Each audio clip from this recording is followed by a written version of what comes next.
এখন ডোরটা কোন পাশে রোটেশন করতে চাচ্ছেন, ঠিক আছে? আপনি এই পাশে কোন পাশে দিবেন? হ্যালো, আসসালামু আলাইকুম। যারা অটোক্যাড শিখতেছেন খুবই চমৎকার একটি কাজ দেখাবো। মনোযোগ সহকারে ভিডিওটা দেখুন। এখানে দেখতে পাচ্ছেন আমার যে প্ল্যানের মধ্যে মেইন ডোর আছে সেটা আমি এখানে কিভাবে প্লেস করেছি, ড্র করেছি সেটা এখন দেখাবো। তো এখানে দেখতে পাচ্ছেন আমি এই জায়গাটা কেটে নিয়েছি। আপনার যে ডোরটা কতটুকু হবে সেটা আপনি আগে মেজারমেন্ট করে ট্রিম করে নিবেন। আমি এখানে একটা মেইন ডোর দিব ৪ ফিটের। সেটা কিভাবে দিব? আমি শর্টকাট কমান্ড হচ্ছে ADT2, ঠিক আছে?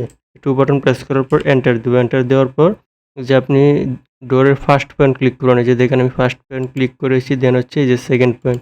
তারপর হচ্ছে আপনি ডোরটা কত ইঞ্চির হবে, ঠিক আছে? প্রস্থ কত ইঞ্চি দিবেন, উইডথ সেটা হচ্ছে ফার্স্ট পয়েন্ট এবং সেকেন্ড পয়েন্ট দেওয়ার পর হচ্ছে এই যে আমি দিয়ে দিলাম। এখন ডোরটা কোন পাশে রোটেশন করতে চাচ্ছেন, ঠিক আছে? আপনি এই পাশে কোন পাশে দিবেন, যে পাশে আপনি রাখতে চাচ্ছেন সেই পাশে দিলেই কিন্তু সেটা হয়ে যাবে। আমি এভাবে রাখতে চাচ্ছি। দেখেন ক্লিক দিলাম, এন্টার দিলাম। এটা কিন্তু ডোরটা এখানে প্লেসমেন্ট হয়ে গেছে। সিম্পলি আপনি এভাবে কাজটা করতে পারবেন। তো এটা একটু বড় পজিশন হয়ে গেছে। আমি এখন ছোট ডোর মাঝখানে দেখাবো। কি করতে হবে? ADT2, এই যে দেখতে পাচ্ছেন ADD2, এই দেওয়ার পর এন্টার দিবেন। যে আমি আবারও বলতেছি ফার্স্ট পয়েন্ট, সেকেন্ড পয়েন্ট, তারপর হচ্ছে দেয়ালের প্রস্থ কতটুকু সেটা দিবেন।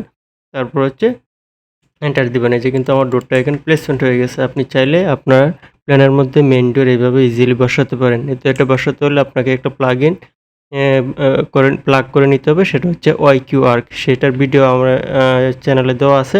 আপনারা চাইলে সেখান থেকে দেখে নিতে পারেন। ধন্যবাদ।